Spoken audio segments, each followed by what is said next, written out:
저는 이것을 보면서 예수 그리스도에 대해서 생각을 해봐요. 예수님의 모든 삶을 가만히 들여다보면 예수님을 만나서 존중받은 사람들의 이야기가 참으로 많이 나옵니다.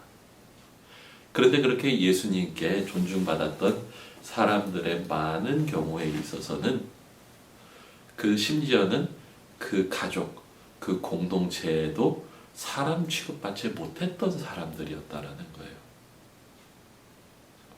그런데 예수님은 그를 찾아가시고 그를 택하시고 그를 사랑하시고 그리고 그를 존귀히 여겨주시는 것을 예수님의 삶에서 보게 됩니다.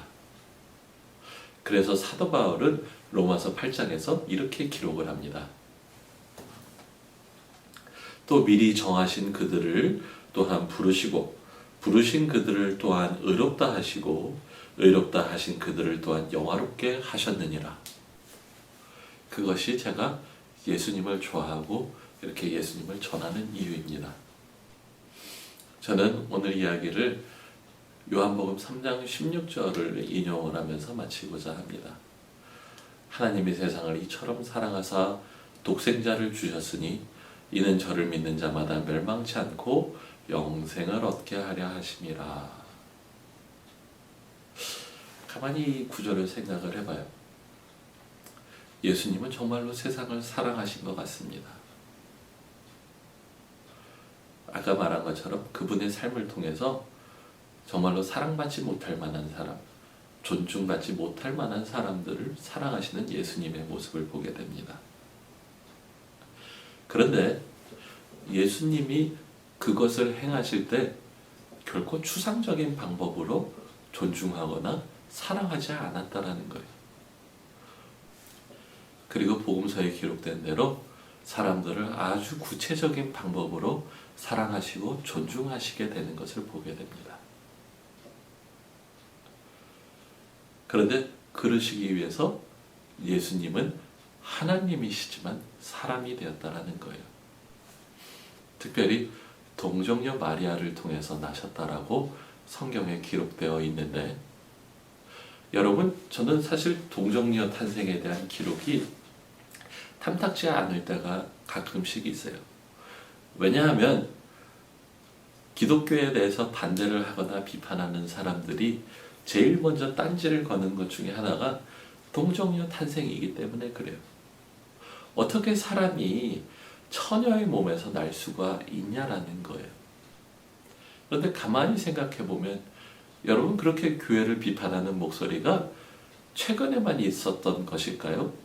아니에요. 그렇지 않을 거라는 거예요.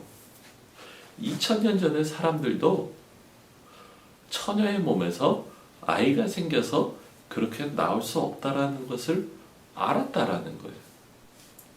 오히려 처녀의 몸에서 잉태됐고 낳았기 때문에 예수님은 지난 2000년 동안 그를 반대하거나 비판하는 사람들에게 사생아라는, 그러니까 불륜을 통해서 난 아이라는 그러한 별명을 붙게 되었어요. 전 복음서를 기록한 사람들이 그것도 생각하지 못했을까? 그 정도로 바보였을까? 그렇지 않았을 거라고 생각하거든요. 또 더 나아가서 예수님은 그거 생각 못했을까요? 하나님은 그거 생각 못했을까요? 분명히 사람들이 그렇게 의심하고 놀리고 천대하고 2000년 동안 명예훼손을 받을 거를 아셨다라는 거예요. 그러나 그럼에도 불구하고 여인의 몸을 빌어서 예수님이 나신 이유는 우리를 높이고 우리를 사랑하고 우리를 존중해 주시기 위함인 것입니다.